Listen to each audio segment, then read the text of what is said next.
Life is very hard, and many people have their own way of dealing with the normal stress of everyday life. Video games are a very popular method of escapism for many people in this day and age, including myself.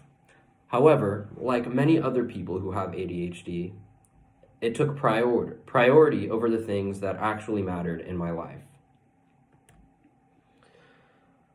I'm going to talk to you about why video games can become such an integral part of someone who has ADHD and why this is counterproductive for one's well being. Personally, I played hours and hours of video games throughout high school, and not just high school, earlier than that. I think I started when I was around 4 years old when I got a GameCube for my birthday. It would be the main thing on my mind throughout the school day. I remember being in elementary school and having the same thought about a Mario game that I was into, and then being in high school and having that same sort of flash of the game in my head and kind of light up inside with excitement, which is, it's not a healthy thing. It was really, when I got home, it was the first thing that I did every single day, no matter what, even before I would eat.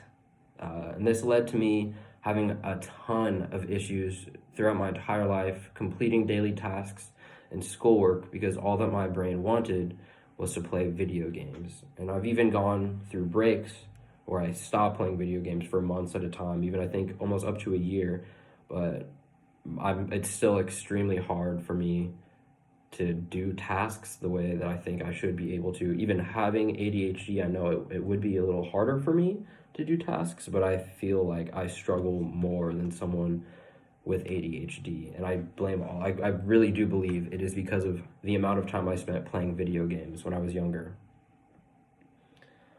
So why are video games so addicting? Most people play video games as a way to just escape real life. Real life is hard, and it's a way to just stop thinking about whatever is going on, whatever is hard in your life.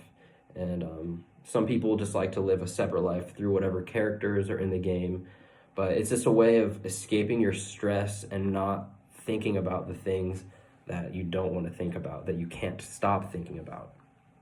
But people with ADHD already have enough trouble focusing on things in real life, so when they're given something like a video game that has sounds and lights that are specifically there to keep your attention and to keep you entranced in this game,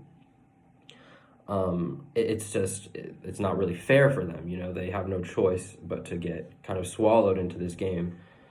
And because they have so much trouble focusing on things in real life, this thing that forces their attention, they're not able to focus on other things the way that they focus on video games. So it becomes very just addicting. There's no other way to really put it, because you can't get that sense of accomplishment. You can't feel like you are good enough doing anything else, because it's just so hard to stay engaged and stay focused. And once this cycle begins, the user begins playing video games more and more. Once you really identify that you only feel good playing video games, the only thing you want to do is to play video games. And this is why people with ADHD very often have an intense video game addiction. It's very common.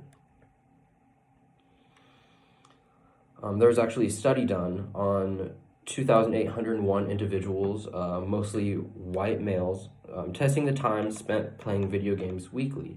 The conclusion is that there is a link between ADD and video game addiction, but not on the type of game that is being played. This evidence was found on PubMed.org. So why is all this a bad thing?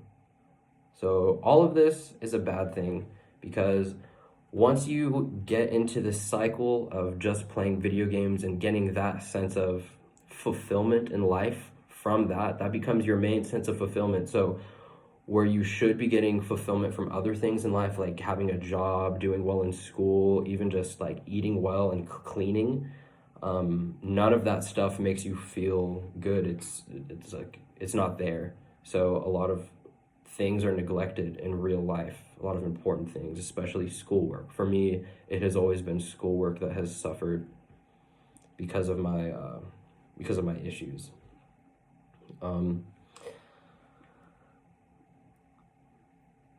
7 warning signs of a video game addiction is: if you think about playing a game all day long, you spend increasing amounts of time on games, you play games to forget about real life, others have unsuccessfully tried to reduce your game use, you feel bad when you are able to play, you have fights with others, like family and friends, over the amount of time you've spent on games, and you neglect other important activities to play video games.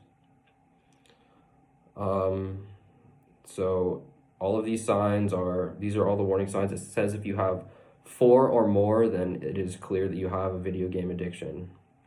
I think it's important to recognize these signs before it gets too early, and I think that is one of my biggest regrets.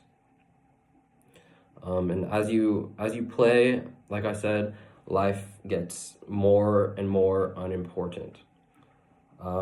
Schoolwork and relationships with others and friends, it just stops to matter to you, because the only way that you can feel good is if you play these games, and if you don't play them, then there's nothing that can make you feel good.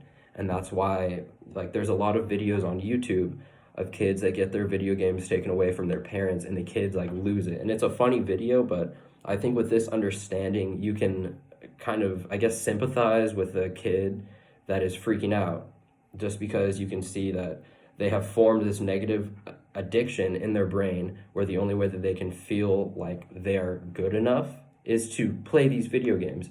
So when it's taken away, they have no way to feel like they are good enough. It's pretty intense, honestly.